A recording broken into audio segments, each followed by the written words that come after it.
ভারতের বিভিন্ন রাজ্যে গরুর মাংসের উপর নিষেধাজ্ঞা আরোপ করায় তার সমর্থন জানিয়েছিলেন দেশটির আজমির শরীফের প্রধান ইমাম সৈয়দ জয়নুল আবেদিন। গরুর মাংস থেকে মুসলমানদের ঘুরে থাকারও পরামর্শ দিয়েছিলেন। শুধু তাই নয়, গুজরাটের গোমাংস সংক্রান্ত বিলকেও সমর্থন জানিয়েছিলেন সৈয়দ জয়নুল আবেদিন। এসব কারণে বুধবার আজমির শরীফের প্রধান থেকে সরিয়ে দেয়া হল জয়নুল আবেদিনকে। জয়নুলকে অমুসলিম আখ্যা দিয়ে প্রধানের পদ থেকে সরিয়ে দেন তার ভাই সৈয়দ আলাউদ্দিন আলিমি। তিনি জানান, তার সিদ্ধান্তে পাশে রয়েছে পরিবার। ৩ তালাক প্রথার অপব্যবহার নিয়েও সরব হয়েছিলেন তিনি। সে কারণে তাকে আজমির শরীফের সর্বোচ্চ পদ থেকে সরিয়ে দেয়া হয়েছে।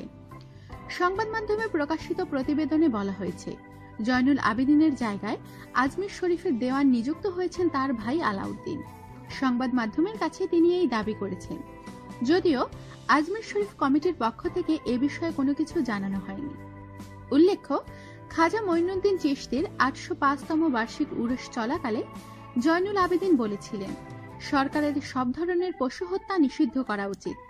একই সঙ্গে সাম্প্রদায়িক সম্প্রীতির স্বার্থে গরুর মাংস বিক্রি নিষিদ্ধ করার পক্ষেও সরব হয়েছিলেন। তিনি বলেছিলেন, সাম্প্রদায়িক সম্প্রীতির স্বার্থে পশু হত্যা থেকে দূরে থাকা ও গরুর মাংস না খাওয়ার সিদ্ধান্ত নিয়ে সদর্থক দৃষ্টান্ত স্থাপন করা উচিত মুসলমানদের।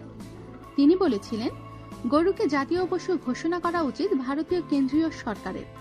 জয়নুল আবেদিন জানান, এরপর থেকে তিনি ও তার পরিবার গরুর মাংস ভক্ষণ করবেন না। তিনি ৩ তালাক প্রথার অপব্যবহার নিয়েও সরব হয়েছিলেন। বলেন, একসঙ্গে তালাক 3 বার বলে বিবাহ বিচ্ছেদ ধর্মীয়ভাবে বৈধ প্রথা নয়। একটি সুনির্দিষ্ট সময়ের ব্যবধান রেখে 3 তালাক দিতে হয়। আমাদের সাথেই থাকুন আর সাবস্ক্রাইব করুন।